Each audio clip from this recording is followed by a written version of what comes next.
Hello everybody, welcome to the Pak forex academy. मैं हूं मोहम्मद जुबैर सुल्तान और आप देख रहे हैं पाक फॉरेक्स एकेडमी यूट्यूब चैनल या फेसबुक पेज।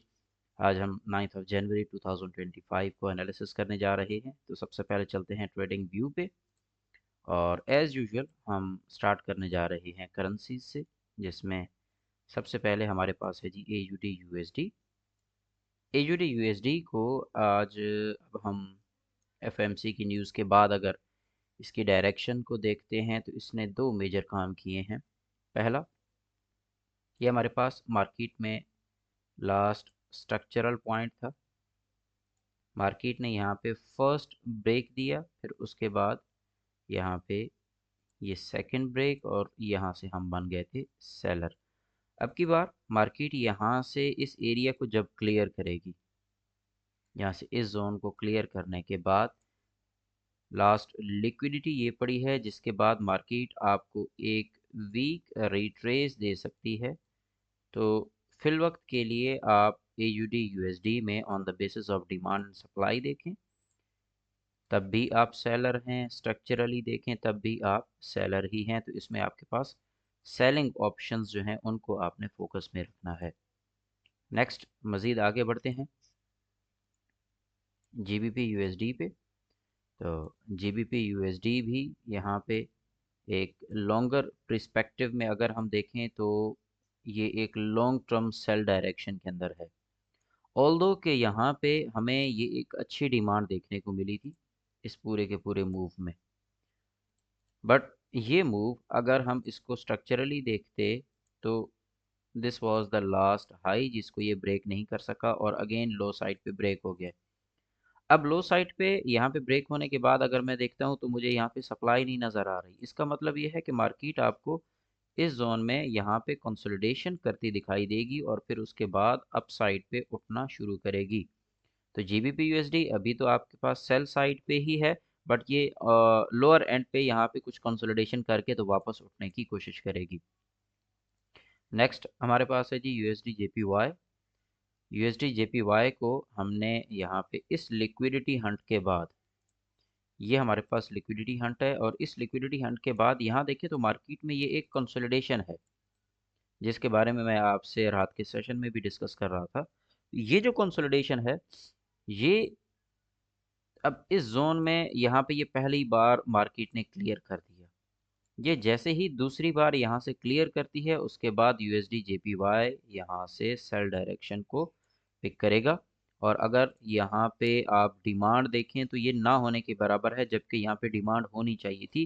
तो USD JPY में भी आपको सेलिंग ऑप्शंस देखने चाहिए। माइट भी आज ना मिले, बट इसको आप सेल डायरेक्शन में ही परसू करें।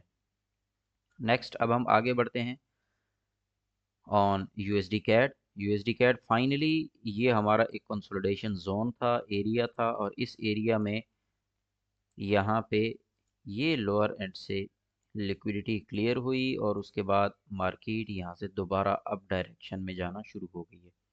हम कम अज़ कम इस एरिया के ब्रेक का वेट करेंगे। अगर मार्केट इस एरिया का ब्रेकआउट देती है विद इंक्रीजिंग सप्लाई, यानी कि यहाँ पे ये लास्ट डिमांड आई खड़ी है, कुछ ख़ास नहीं है अभी। ये लास्ट डिमांड थी 2500 और इस वक्त सप्लाई है 1000 की। तो अगर ये मार्केट इस एरिया को ब्रेक करती है विद मोर देन 2500 सप्लाई, तो फिर हम यहाँ से स्ट्रक्चरली सेलर होंगे। अभी के लिए अगर हम USD CAD को भी देखें तो ये भी कंसोलिडेशन रेंज के अंदर है, तो लिहाजा range with in a range इस वक्त चल रहा है। इंपॉर्टेंट जोन है, यहाँ से एक लॉन्ग टर्म ट्रेंड शुरू होगा। लेवल्स के ऊपर नज़र रखें। यहाँ ये एरिया लोअर 1.433 का ब्रेकआउट होने के बाद आप सेलर हैं और इस एरिया के ब्रेकआउट होने के बाद 1.446 इसके ब्रेकआउट होने के बाद आप एक लॉन्ग टर्म बायर हैं। नेक्स्ट आगे बढ़ते हैं XAU USD की तरफ।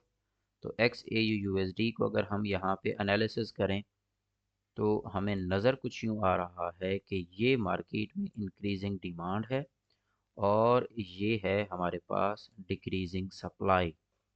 अब ऐसी सिचुएशन के अंदर मार्केट को चाहिए होती है सम टाइम लिक्विडिटी। अब मैं थोड़ा सा और करीब से इस स्ट्रक्चर को देखूं तो ये क्या कर रहा है।